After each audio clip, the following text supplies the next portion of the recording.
Russia's most capable fighter jets are sitting on the ground in Crimea right now, and they cannot move. They cannot fly. They cannot fight. And in approximately 72 hours, if nothing changes, they will burn exactly where they sit. Let that sink in for a moment. The aircraft that were supposed to guarantee Russian air superiority over the Black Sea, the platforms Moscow spent decades engineering to dominate contested airspace, are now functionally prisoners of war, captured not by infantry, not by armored columns, but by a layered denial architecture that Ukraine assembled piece by piece over 18 months, while Russia was still pretending Crimea was a sanctuary. This is not a story about a drone strike. This is not a story about one airfield having a bad week. This is a case study in how an entire theory of basing, an entire assumption about geographic depth equaling safety, collapses when your adversary refuses to accept your definitions of what is reachable and what is not. I have spent decades studying how armies, navies, and air forces position themselves for war. And what I am telling you today is that what Ukraine just accomplished in Crimea represents one of the most consequential shifts in the air denial equation since the introduction of integrated air defense systems in the 1970s. The jets are not destroyed yet, but they are already defeated. And the distinction between those two things is exactly what most commentary is missing.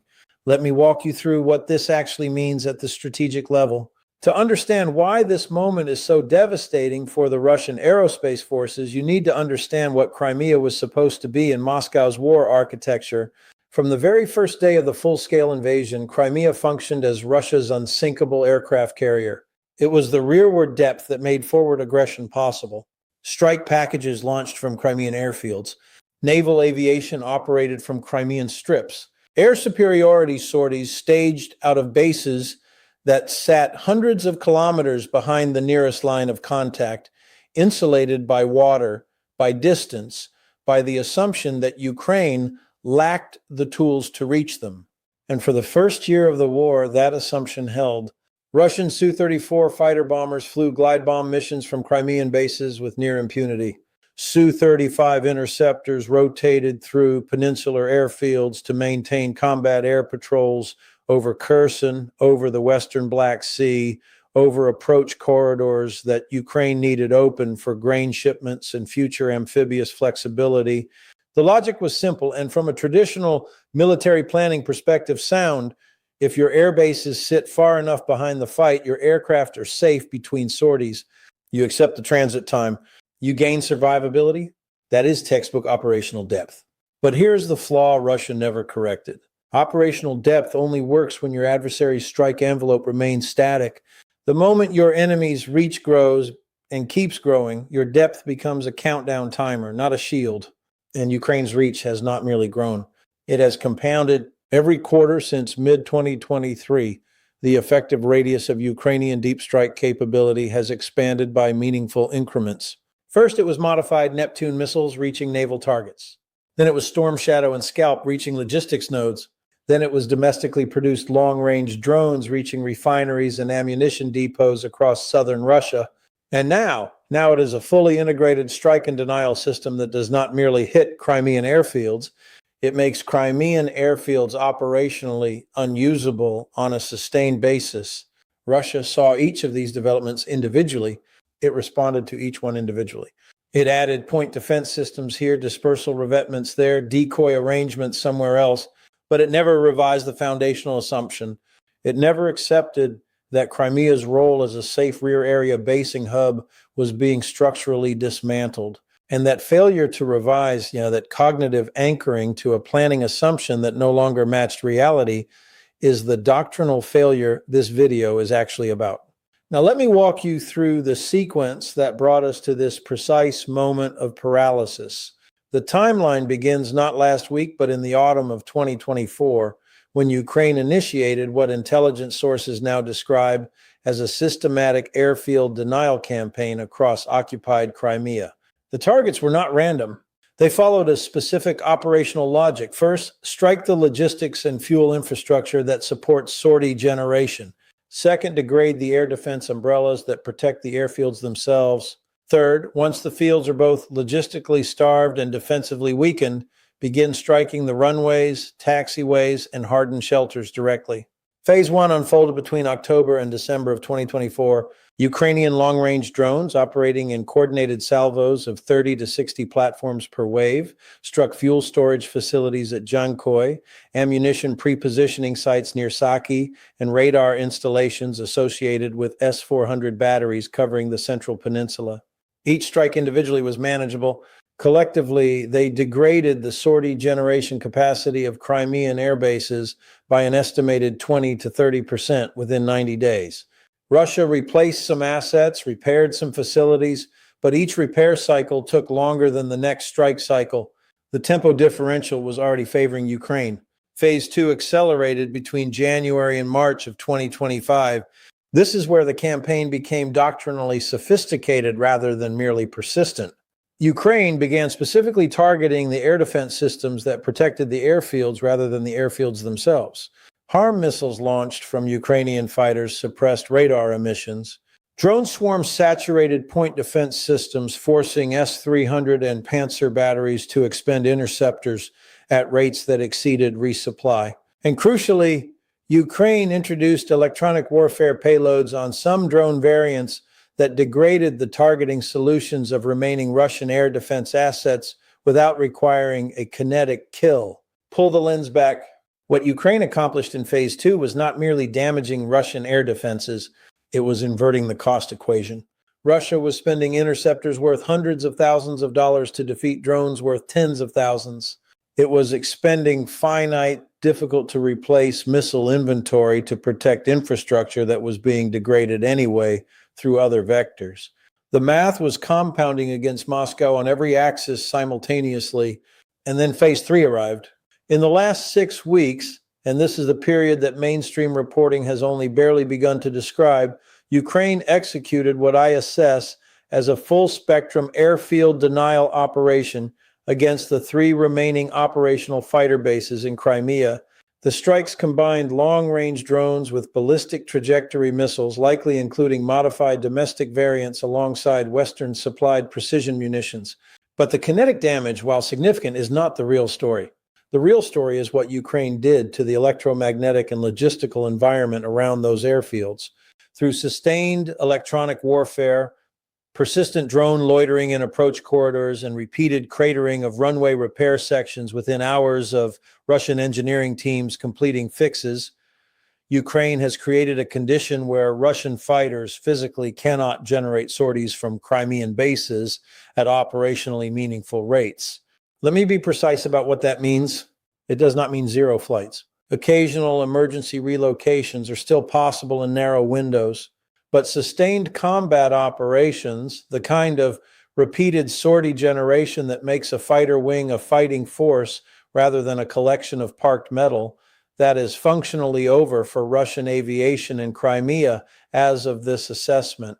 And it gets even more serious from here. The jets trapped on those airfields are not obsolete inventory. They include Su-35S air superiority fighters, Russia's most capable domestic platform short of the barely operational Su-57. They include Su-30S M2 multi-role aircraft assigned to naval aviation missions over the Black Sea. They include Su-34 strike fighters that have been responsible for the majority of glide bomb attacks against Ukrainian positions in the south. These are not disposable assets. These are the platforms Russia needs to maintain any pretense of air superiority over the theater, and they are now caught in a strategic trap that has no clean solution. If Russia attempts to fly them out, it must do so through an increasingly contested airspace corridor where Ukrainian long-range air defense systems, repositioned forward over recent months, now pose a credible threat to aircraft in transit. The flight path from Crimea to mainland Russian bases crosses zones where Ukrainian SAM coverage has expanded significantly. This is not a guaranteed kill zone, but it is a risk zone. And risking your most capable fighters on a relocation flight, fighters you cannot replace at current production rates, is a decision no competent air commander takes lightly. If Russia does not fly them out, the aircraft remain on fields that Ukraine has demonstrated it can strike with increasing precision and decreasing warning time. Every week they sit, the probability of catastrophic loss increases. The revetments provide some protection against fragmentation. They provide zero protection against a direct hit from a precision-guided munition.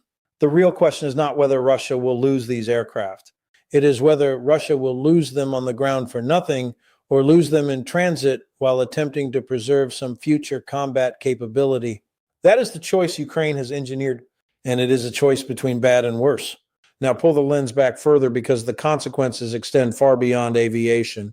Those fighter jets were not merely parked in Crimea for convenience.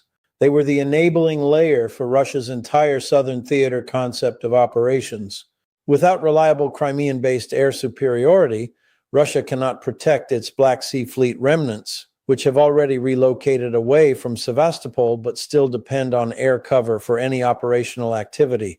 Without Crimean-based Su-34 sorties, Russia's glide bomb campaign against Ukrainian positions in Zaporizhzhia and Kherson oblasts loses a significant percentage of its sortie generation base. Without Su-35 patrols from peninsular fields, the air superiority umbrella over Crimea itself thins to the point where Ukrainian deep strike assets face meaningfully less resistance. Do you see the compounding logic? The airfield denial degrades the fighters. The degraded fighters weaken the air defense umbrella. The weakened umbrella makes future strikes against the airfields easier. The easier strikes further degrade sortie generation. Each layer of failure feeds the next. This is not a single tactical setback. This is a system entering cascading failure. And this matters enormously at the industrial level. Russia's Su-35 production rate is assessed at approximately 10 to 12 airframes per year under current sanctions constraints. Its Su-34 production has slowed to perhaps 14 to 16 annually.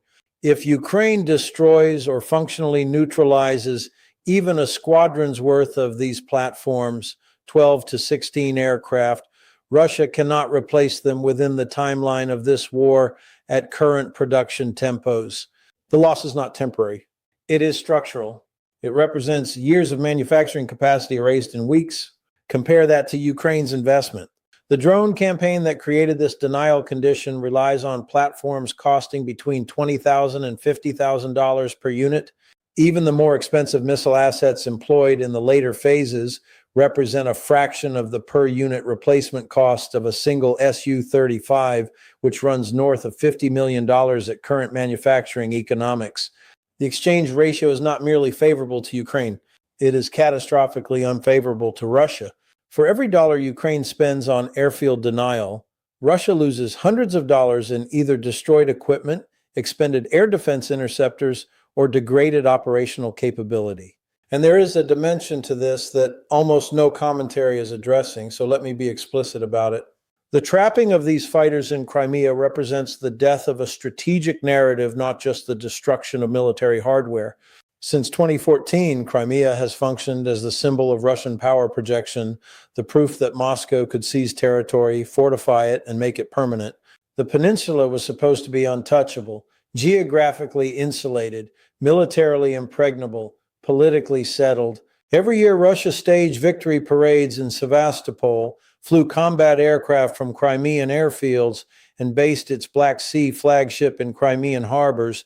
It reinforced the message that Crimea was Russia's forever. Ukraine is methodically dismantling that narrative through cumulative operational facts. The flagship is gone. The naval headquarters has been struck. The Kerch Bridge operates under constant threat. The Black Sea Fleet has effectively abandoned Sevastopol, and now the fighter aircraft, the instruments of air dominance that were supposed to make Crimea a power projection fortress, are trapped on the ground, operationally neutered, waiting to be destroyed. This is not symbolism.